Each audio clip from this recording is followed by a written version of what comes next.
Fala, botecos e bonecas! Beleza? Luiz aqui trazendo hoje pra vocês, depois de fazer vocês esperarem por muito tempo, o tal do vídeo explicando a história de Evangelion.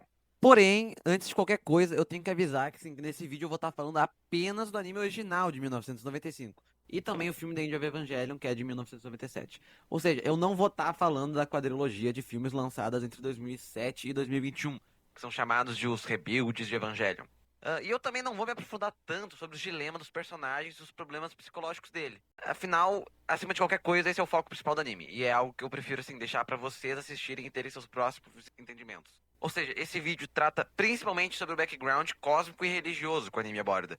E antes de começar, eu também aviso, muito disso é discutível, uma vez que muita coisa não é explicada na série e acaba ficando livre para interpretação do espectador. Então não levem tudo que eu falar aqui como verdade absoluta. Eu sou burro também, galera. Então, novamente, eu reforço que vocês têm que ver e ter seu próprio entendimento. Mas é isso. Sem mais papinho e vamos pra nerdice. Há bilhões de anos atrás, em um planeta muito distante, moravam as primeiras formas de vida do universo recém-nascido. Uma raça que no futuro os humanos iam chamar de a primeira raça ancestral. E essa é a única imagem oficial deles, então eu vou ter que representar eles assim. Não se sabe muita coisa sobre eles, só sabemos que eles estavam desaparecendo e decidiram então povoar o universo com novas espécies.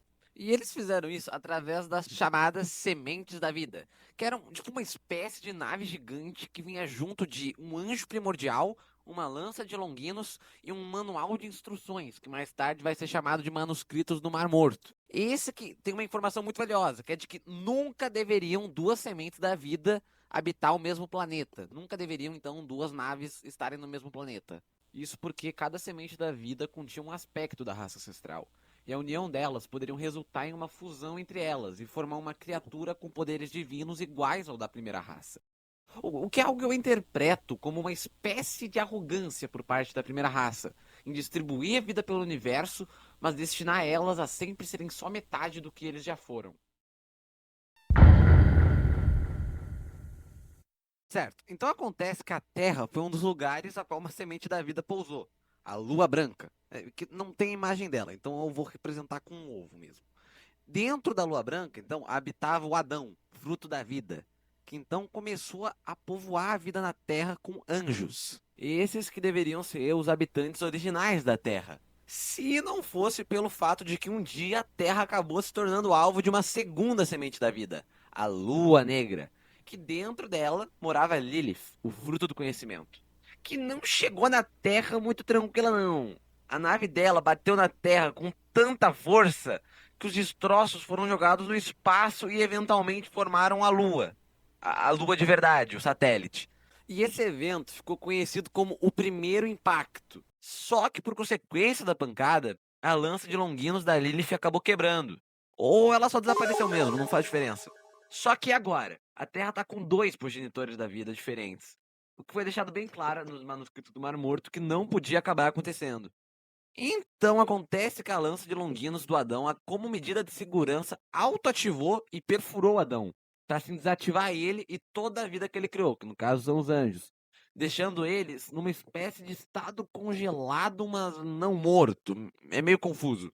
E sendo agora a única progenitora da vida ativa no planeta, a Lilith então começou a criar toda a vida da Terra a partir do sangue dela, os chamados Lilins, ou só humanos mesmo, se preferir chamar assim. Mas até aí beleza.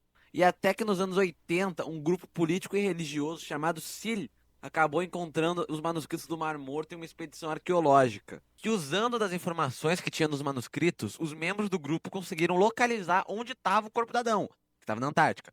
E sendo os doidos que são, eles começaram uma expedição científica para tentar estudar o Adão e compreender melhor a origem da vida. Só que, num dos experimentos, eles tiveram a brilhante ideia de inserir DNA humano no corpo adormecido do Adão. E adivinha? Contém uma radiação da superfície. Está além do limite. O DNA inserido do Adão já está fundido fisicamente. Os campos atestam ser liberados. Não dá!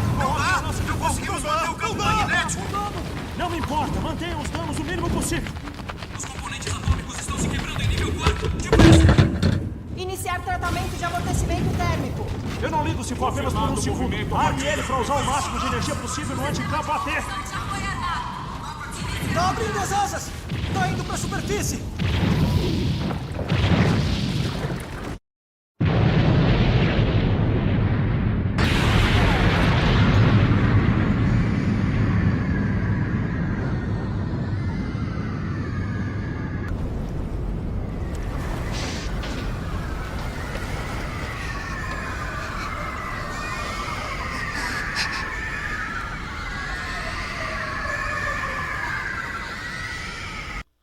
Galera, a parada foi feia. Acontece que o corpo do Adão não reagiu bem com o DNA humano e, como consequência, acabou despertando o Adão, que abriu as asas e liberou uma explosão imensa no planeta.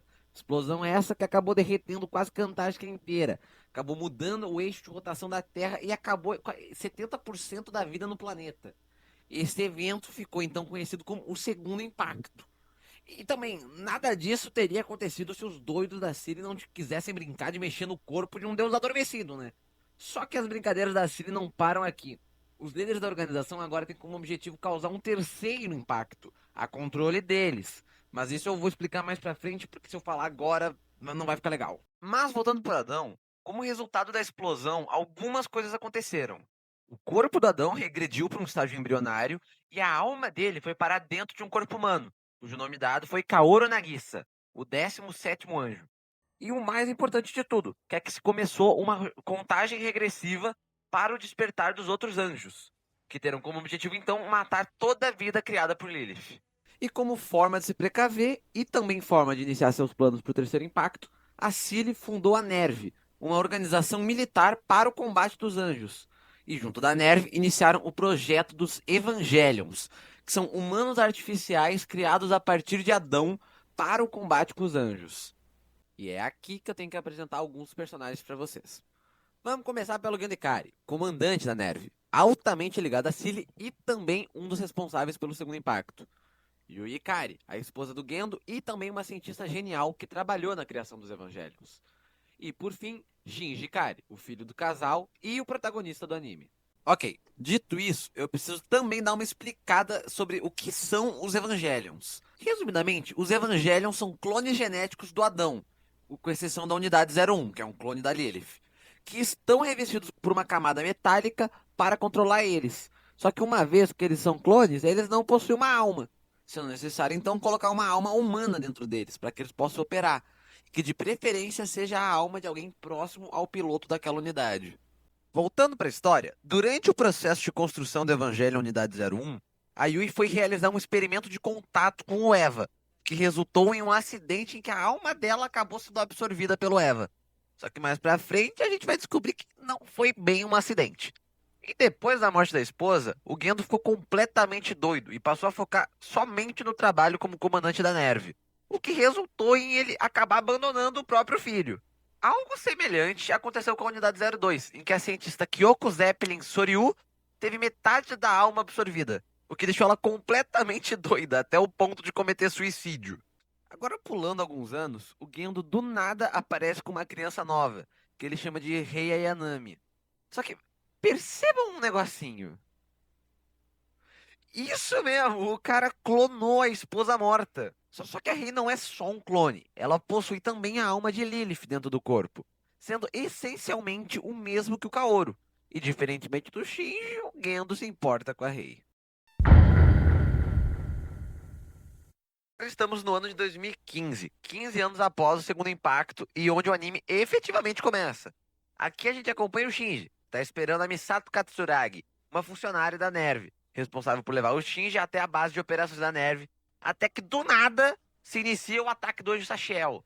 As forças militares da ONU até tentaram fazer alguma coisa, mas acabou não servindo de nada. Isso porque os anjos possuem um campo de força ultra poderoso, o campo de terror absoluto. Ou só para abreviar, campo AT mesmo, que só pode ser atravessado pelos Evangelions. E é por isso que estão levando o Shinji para a sede da NERV. Ele foi escolhido para pilotar o EVA Unidade 01. Lembra? Aquele que tem a alma da mãe dele? Coitado do Shinji, ele só achava que o pai dele queria ver ele. Daí rola um diálogo mais ou menos assim.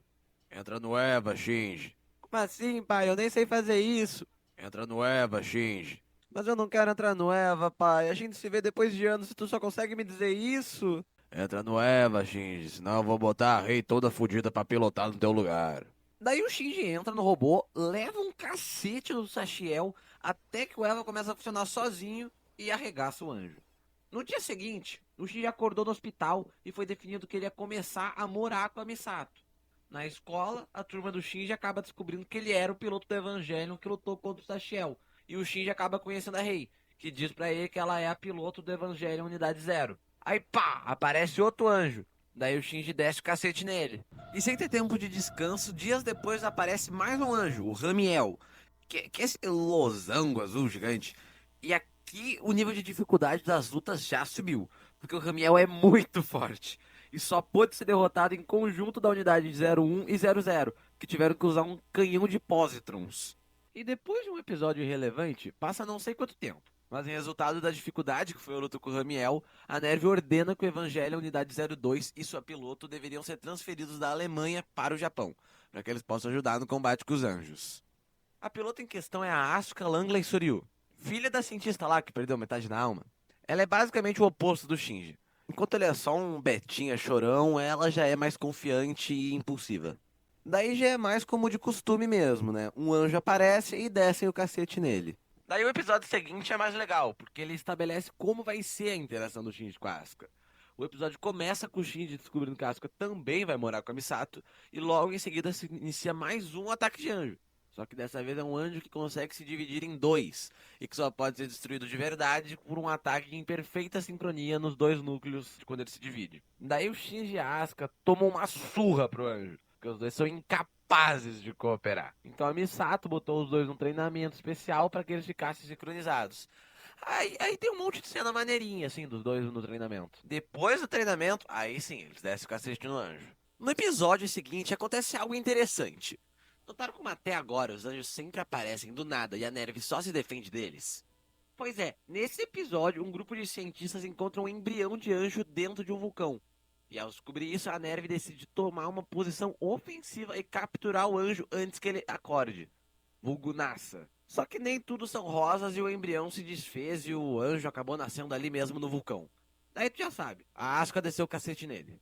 O próximo episódio é meio irrelevante, eles só precisaram derrotar um anjo sem ter energia na base, basicamente. Depois vem um episódio mais maneiro, em que um anjo aparece na órbita da Terra e tá se jogando como se fosse um meteoro na Terra. Aí o jeito que eles fazem pra impedir o desastre é segurar ele em plena queda usando o campo AT dos Evas, e enquanto um outro dá um golpe fatal no núcleo do anjo. Bem, esse episódio também traz algumas informações sobre o segundo impacto e os caras, só que eu já falei aqui, então não tem por que repetir. O episódio depois desse é meio chatinho. Basicamente um anjo, que é meio que um vírus de PC e meio que uma bactéria, não sei, acaba aparecendo dentro do quartel-general da Nerve. Só que a diferença desse episódio é que quem desceu o cacete no anjo não foi nenhum dos pilotos, mas sim a Hitsuko, que é a cientista-chefe da Nerve. O episódio 14 começa como uma recapitulação breve do anime, apenas para depois ser mostrado um experimento de como cada piloto se sai em um EVA diferente. O Shinji saiu muito mal pilotando o EVA 00, mas por outro lado, a Rei se saiu perfeitamente bem com o EVA 01. O que eu acho que faz bastante sentido, né? Afinal, a Rei é basicamente um clone da Yui com a alma da Lilith. E o EVA 01 é um clone da Lilith com a alma da Yui. Então tá tudo certo. E no final do episódio é mostrado que a Nerve conseguiu recuperar a lança de longuinhos do Adão, que estava desaparecida desde o segundo impacto. O próximo episódio foca em sua maioria no desenvolvimento de personagem da Misato. Mas como nesse vídeo eu tô cagando pros personagens e só resumindo os episódios de forma crua, afinal eu não quero que o vídeo tenha 2 horas, eu vou deixar de lado essa parte. Só que lá pro finalzinho do episódio é revelada uma informação relevante. Você já parou pra perceber como é que os anjos só estão atacando o Japão? Pois bem, acontece que a base da Nerve, o Geofront, foi construído em cima da nave da Lilith. Ou seja, a Nerve atualmente tem posse da própria Lilith em suas instalações. O que atrai os anjos, que querem destruir ela e possivelmente causar um terceiro impacto ainda mais catastrófico do que foi o segundo. E é no episódio 16 que a loucura realmente começa. Porque é a partir daqui que a série vai deixando de ser só haha, robôs e anjos, e adiciona um pouco mais de contexto psicológico na parada. Daí é que nem eu falei lá no começo. A parte dos anjos, Eva, impacto e os caralho, pode até ser confuso de entender direito, mas o foco principal de Evangelion, desde o começo, são os personagens. O episódio começa na base da Nerve, onde o Shinji acabou de completar um teste de sincronização com Eva e tirou a melhor pontuação entre Rei e Asuka. Porém, logo em seguida, se iniciou o ataque do anjo Leliel, esse que acabou absorvendo o Evangelion 01 com o Shinji dentro. Dentro do anjo, o Shinji entra em desespero, sem poder se comunicar com ninguém e à espera da morte iminente. Quando de repente o anjo começa a se comunicar com o Shinji, em uma espécie de diálogo interno, assim, na cabeça do Shinji. E estranhamente esse anjo parecia demonstrar muito interesse na psique humana. E quando o Shinji estava à beira da morte, ele entra em posição fetal e começa a chorar. Quando de repente o espírito da Yui, a mãe dele, aparece e acaba abraçando ele. E assim, ela toma controle do Evangelion e destrói o anjo de dentro pra fora. O episódio 17 começa com a informação de que o Evangelion Unidade 04, que ainda estava em desenvolvimento, acabou desaparecendo, junto com uma base militar inteira. E em decorrer disso, o governo dos Estados Unidos está enviando o Evangelho Unidade 03 até o Japão e solicitando urgentemente um piloto para ele, sendo o piloto escolhido o Toji, um amigo e colega do Shinji, que eu deixei completamente de lado enquanto explicava a história, né? Porque ele não é tão importante assim até esse ponto. O episódio seguinte começa com o transporte da Unidade 03. E quando o Toji entrou pela primeira vez para fazer um teste de sincronização, uma espécie de névoa estranha entra dentro do Eva. Isso era o Bardiel, o 13º anjo. Nisso, os pilotos da Unidade 00, 01 e 02 são chamados para enfrentar o anjo que agora tomava o corpo da Eva 03. Porém, o Shinji se recusava a lutar, afinal ele sabia que havia alguém ali dentro. Só não sabia que era o Toji. E por conta do Shinji não estar atacando, a Nerve ativou o piloto automático, uma tecnologia ainda experimental, o que levou o Eva 01 a destroçar o anjo, mesmo com o Toji ali dentro ainda. O episódio 19 começa com o Shinji deixando o cargo de piloto depois de ver o que a Nerve fez com o Toji. Mas quando ele tá prestes a deixar a cidade, um anjo ultra forte aparece, que logo desce o cacete na Asuka e na Rei, deixando o Shinji sem escolhas além de pilotar o Eva 01 de novo. Durante a luta contra o anjo, o Eva 01 fica sem energia, e quando o Zeruel tá prestes a finalizar o Shinji, o Eva 01 começa a operar sozinho, igual aconteceu com o Sachiel e o Leliel nos episódios anteriores. Só que depois do Eva destruir o anjo, ele começou a devorar o núcleo do Zeruel.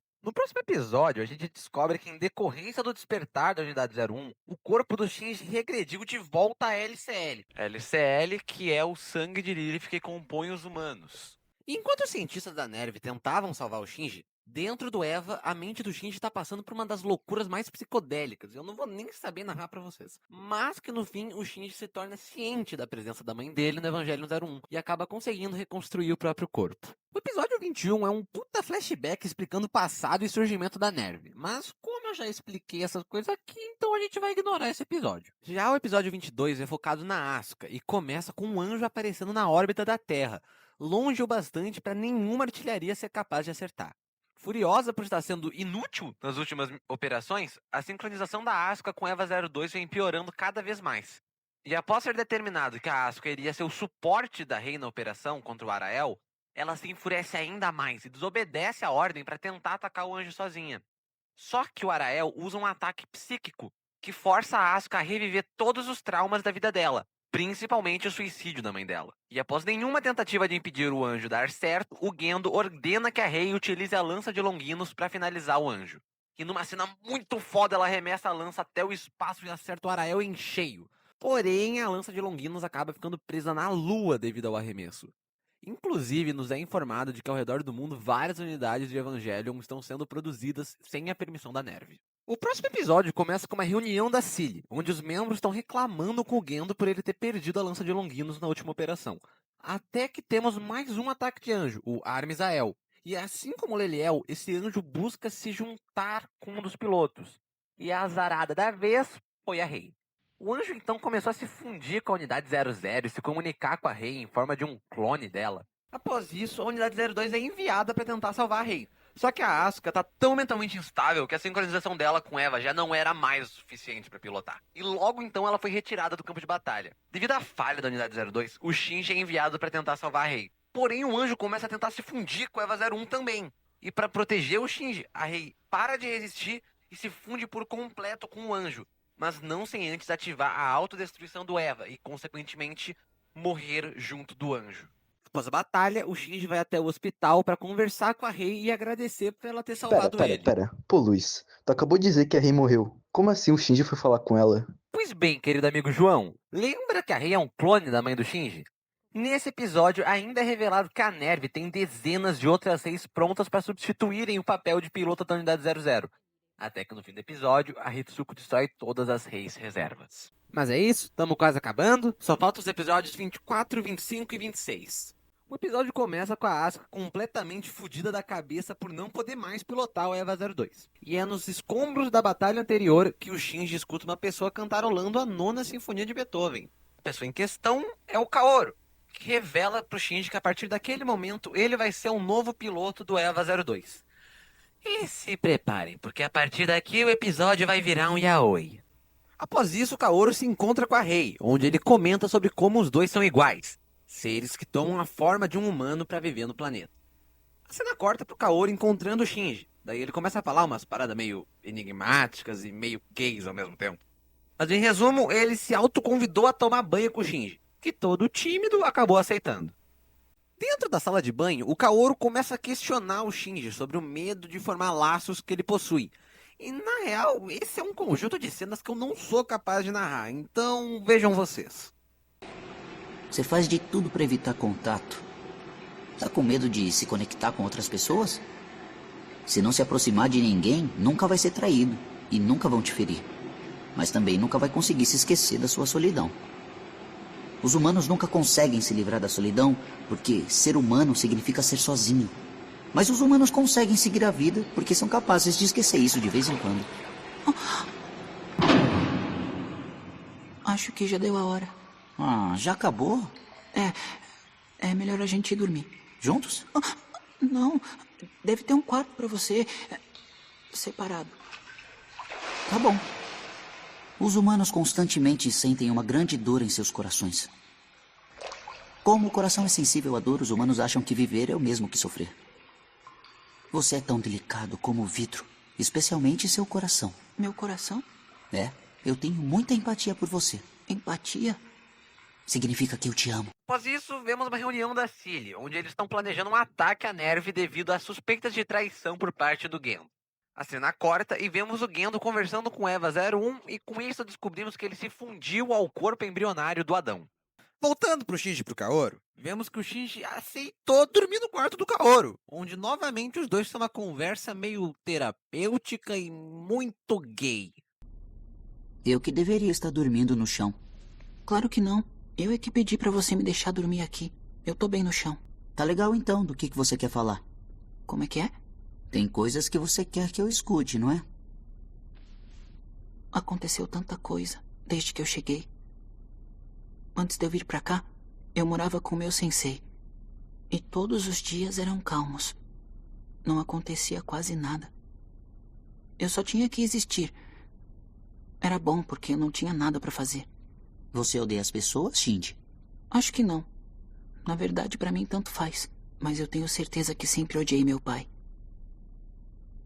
Por que eu tô falando tudo isso pra ele? Eu tenho a nítida impressão que nasci só pra poder te encontrar. No dia seguinte, o comitê da Cilly ordena que o Kaoru ataque a Nerve. O Kaoru então se posicionou na frente do Evangelion 02 e ordenou que o Eva acompanhasse ele. O Eva ativou imediatamente o comando, mesmo sem estar sendo pilotado. Daí, a partir daqui, é loucura total. O Kaoru passou a flutuar junto com o Eva 02 em direção às profundezas da base da Nerve para encontrar o corpo do Adão. O Shinji é convocado para impedir o Kaoru e imediatamente entra em pânico ao descobrir que ele é um anjo. A batalha começa dentro do elevador mesmo, e ao atacar o Kaoru, o Shinji se surpreende ao ver que o Kaoru possui um campo-AT. Ele realmente é um anjo. Daí o Kaoru começa a descrever o que é o tal campo-AT. O domínio sagrado, o qual ninguém deve atravessar, a luz da alma, a barreira que todos têm em seus corações. Os dois chegam até o último nível do subsolo, apenas pro Kaoru descobrir que o que ele procura não estava lá. A Nerve não mantém o corpo do Adão no subsolo, mas mantém o da Lilith. E recusando sua natureza como anjo, de se juntar a Lilith e destruir a humanidade, o Kaoru se deixa ser capturado pelo Shinji. E como último desejo, pede que o Shinji o mate. O que o Shinji faz. O episódio acaba com o Shinji se lamentando da morte do Kaoru, da única pessoa que disse que amava ele. O filme começa com o Shinji andando nos destroços da cidade, perto de onde ele conheceu o Kaoru. Tá, Mas calma aí, ainda faltam os episódios 25 e 26. Por que tu já tá falando do filme? Pois bem, querido amigo Enzo, acontece que os episódios 25 e 26 ocorrem simultaneamente ao filme. Então, para contextualizar melhor, eu tenho que acabar começando pela história do filme. A cena troca e agora vemos o Shinji visitando a Asuka, que tá desacordada no hospital. E sim, é agora que acontece a tal cena do hospital, que tanto falam quando se fala de Evangelion. E eu acredito que eu não posso dar muitos detalhes sobre o que acontece aqui. Apenas posso falar que é uma cena feita propositalmente para causar um nojo no espectador em relação ao Shinji. Mas para contextualizar,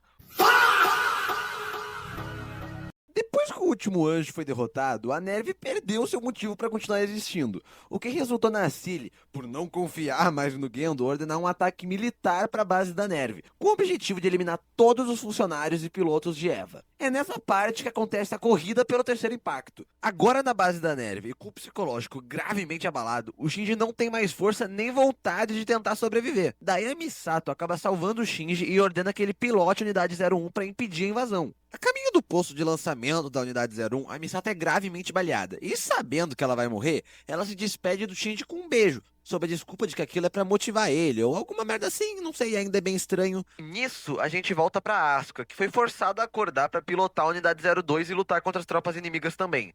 E de começo, ela foi muito bem contra as tropas inimigas. Porque lembram que lá atrás eu falei que estavam sendo produzidas unidades de Evangelion sem autorização da Nerve? Pois bem, a Cilly vai mandar 9 pra lutar contra a Asuka. E por incrível que pareça, ela se saiu muito bem contra eles. Só que esses Evas são de uma geração mais avançada e possuem a capacidade de se regenerar. E daí sim fudeu pra Asuka. Porque além disso, eles também têm cópias artificiais da lança de Longinos. E a Asuka é pega desprevenida por um deles, que lança a lança de Longinos na cara dela. Desesperado e agora sozinho na frente da Unidade 01, o Shinji ainda não tem força pra pilotar o Eva mais uma vez. Só que o Eva 01 mais uma vez desperta, e agora com asas por algum motivo, e força o Shinji a pilotar. Que infelizmente o Shinji entra na luta bem a tempo de ver a Unidade 02 completamente destruída pelos Evangelions de produção em massa. Agora eu sou obrigado a explicar o que caralhos é o plano da Cilly e por que eles querem tanto causar um terceiro impacto. O objetivo da Cilly é a instrumentalização humana, que consiste em apagar todo o campo AT do mundo. E como foi mencionado pelo Kaoru, o campo AT é a barreira que todos têm em seus corações, que ao ser apagado, faz com que o corpo das pessoas volte a ser LCL, que não exista mais uma fronteira entre as almas. Resumidamente, o objetivo deles é criar uma mente coletiva de toda a humanidade, pois para eles esse é o próximo passo na evolução humana. Mas espera, afinal, qual que é o plano do Gendo? Ótima pergunta, querido amigo Lorenzo. Acontece que o Gendo pretende causar o terceiro impacto ele mesmo dos próprios meios para que ele possa se reencontrar com a Yui. Eu não sei direito como é que causar o terceiro impacto e ajudar ele a se reencontrar com a Yui. Eu sei que é explicado nos rebuilds, mas eu não sei se é a mesma coisa no original, então eu não vou saber aprofundar melhor. Mas o plano dele, no geral, é se reencontrar com a Yui. Mas voltando a falar do filme, no dogma central do QG da Nerve, frente a frente com a Lilith, o Gendo se encontra com a Rei e vai se fundir com ela para começar o terceiro impacto, já que ele agora tá confundido com Adão e ela ainda tem a alma de Lilith dentro de si. Ele estende a mão e pressiona contra o peito da Rei numa cena bem... enfim, unindo Adão e Lilith. Porém, como um ato de rebeldia, a Rei se recusa a servir de fantoche para os objetivos egoístas do Gendo. E ela acaba arrancando o braço dele e absorve sozinha o embrião do Adão. E em seguida se funde com o corpo da Lilith e assim inicia o...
antes disso tudo, o Shinji estava voando na unidade 01, completamente aterrorizado pelo que ele acabou de ver. Até que do nada, a lança de Longinus verdadeira, que ainda estava na Lua, retornou até a Terra e ficou parada em frente ao EVA 01.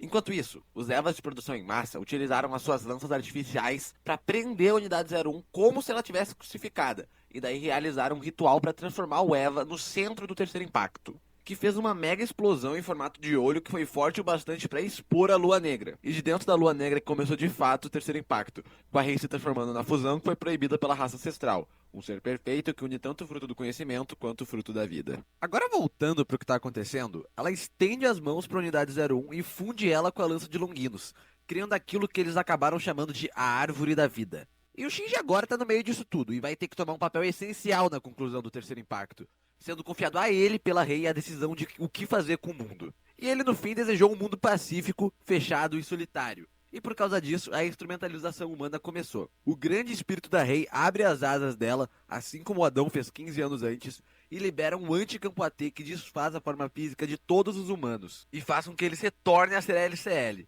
Depois disso, os portões de Guf são abertos, que no misticismo judaico representa o local onde passam todas as almas antes delas entrarem no mundo. E utilizando dos portões de Guf, a Rei inseriu todas as almas da humanidade dentro da Lua Negra. O que é uma metáfora legal, porque segue a ideia do pó viemos e ao pó voltamos, onde a humanidade volta para o lugar de onde a vida surgiu pela primeira vez. E graças a tudo isso, o Shinji pôde vislumbrar como é essa tal realidade onde todas as almas vivem como um. Ok, as coisas já ficaram bem mais confusas do que o usual. Mas é nessa parte que eu vou ter que parar de falar do filme e vou ter que começar a falar dos episódios 25 e 26. O episódio 25 se inicia já dentro da instrumentalização humana. E é tão confuso quanto vocês conseguirem imaginar. Porque toda a humanidade agora vive como um. E nisso, todos os conflitos internos e problemas psicológicos do Shinji são compartilhados com a humanidade inteira, que agora busca a compreensão completa de si mesma. Dentro da instrumentalidade, a gente vê diversas conversas entre os personagens do anime, onde cada um acaba expondo suas maiores fraquezas. Mas principalmente o Shinji, a Asuka, a Rei e a Misato. Como foram esses diálogos, eu não vou me dar o trabalho de explicar. Afinal, lá no começo do vídeo eu avisei que eu não ia falar desses temas de Evangelion.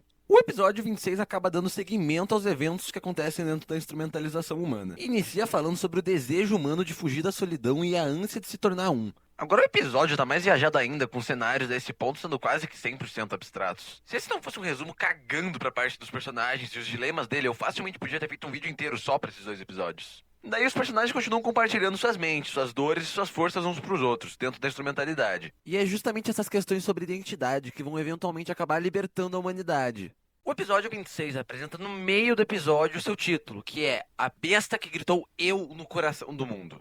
E a besta em questão é o próprio Shinji, que depois de vislumbrar dentro da instrumentalização humana o que seria o tal mundo fechado e solitário que ele desejou, começou a compreender a sua própria existência como pessoa e a necessidade de outras pessoas na sua vida. E com isso ele chegou à conclusão de que você só pode reconhecer sua própria forma por causa do limite entre o eu e o outro, apenas quando é distinguível, onde o um acaba e o outro começa. Depois disso, o Shinji vislumbrou uma realidade ideal, onde não existem anjos ou Evas, em que a família dele é unida e presente, e também onde ele e a Asuka são amigos de infância e podem viver uma vida tranquila na escola. E por ter visto esse outro mundo, o Shinji começou a reconhecer que a vida dele ainda possui possibilidades. Ele ainda pode viver sem o Eva. Isso porque dentro dele existem inúmeras possibilidades de vida. Afinal, ele é um ser humano. E foi desse jeito que o Shinji recuperou suas forças, reconhecendo que ele ainda se odeia, mas que ele possui uma vida inteira pela frente, que ele quer ser um indivíduo e que ele quer aprender a se amar e conviver com os outros. Que o mundo é belo e ele merece fazer parte dele. E é até por isso que o título do episódio é A Besta que Gritou Eu no Coração do Mundo. Dentro de um mar de mentes e almas, logo o Shinji foi aquele que encontrou forças para continuar vivendo como um indivíduo. De modo que foi assim que ele acabou vencendo a instrumentalização humana. Numa cena até que virou meme muito tempo atrás, onde todos os personagens parabenizam ele. E por fim, aparecem as últimas mensagens do episódio, que são: ao meu pai, obrigado; à minha mãe, adeus; e a todas as crianças, parabéns. O que eu particularmente acho uma frase muito bela. Mas agora eu já posso continuar a falar do filme. O filme também mostra algumas cenas da instrumentalização humana, mas essas daí eu vou me poupar de ter que falar pra vocês. O que importa é que depois do Shinji vencer a instrumentalização humana, o pescoço da Rei foi cortado e começou a jorrar sangue pelo espaço. E dentro do mar de LCL que se formou depois do terceiro impacto, o Shinji tem uma última oportunidade de poder se despedir da Rei e do Kaoru.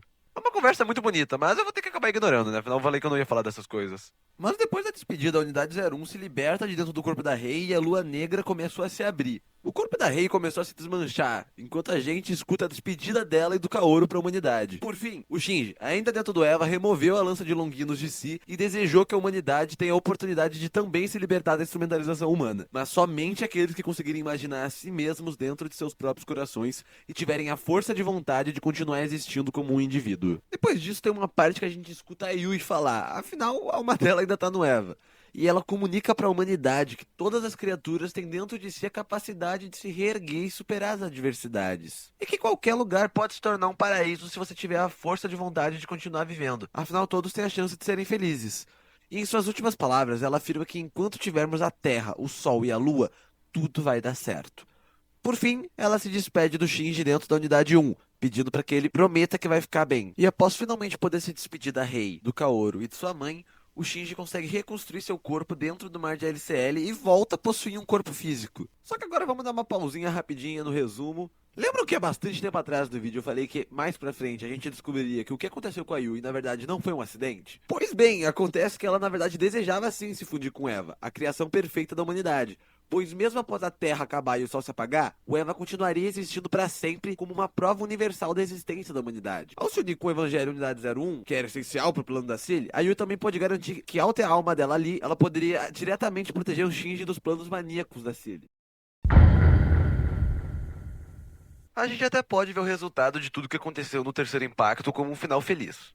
Mas mesmo assim, a Terra ainda está completamente devastada por causa do Terceiro Impacto e a instrumentalização humana. A gente não sabe quanto tempo o Shinji passou sozinho nesse mundo, mas podemos ver que o Shinji fez uma espécie de memorial para Misato, que acabou morrendo antes de tudo isso. Em seguida acontece o que pra mim é o ponto mais alto do filme, que é a cena da praia. A cena corta pro Shinji deitado numa praia, até que ele olha pro lado e encontra a própria Asuka, que pelo visto conseguiu recuperar a forma humana. O Shinji, sem hesitar ou sequer falar uma única palavra, começou a estrangular ela. Talvez como alguma forma de verificar se ela realmente tá ali e se ele não tá ficando louco. Até que a Asuka, como única reação, simplesmente acaricia o rosto dele. O que foi o bastante pra fazer ele começar a chorar. Ele realmente não tá mais sozinho nesse mundo. E como última cena do filme, a Asuka expressa seu nojo pelo Shinji. Que nojo. E é nessa cena que Evangelion acaba. É sério, eu podia também fazer um vídeo inteiro somente pra essa cena na praia. Só que do jeito que eu resumi é mais difícil de passar como essa cena consegue ser o ponto mais alto do filme. Mas pra quem de fato viu o filme é até capaz de concordar comigo. Mas bem, gente, esse foi o vídeo. Eu fiquei praticamente 2 anos enrolando pra escrever o roteiro do vídeo e realmente começar a produzir ele. Então eu espero que tenham gostado do resultado. Eu sei que a consistência do meu microfone acabou ficando terrível ao longo do vídeo, mas é porque eu gravei ele em vários dias diferentes mesmo. Esse vídeo significa muito pra mim, assim como Evangelion como um todo. Então eu espero que quem tenha visto esse vídeo e não tenha visto anime, ao menos dê uma chance. Eu deixei de falar sobre a parte principal de Evangelion, que são os personagens, justamente pra isso. Pra que vocês pudessem ver esse anime que eu tanto amo e que tanto amei resumir. E é isso. Sempre cuidem de si mesmos e tchau!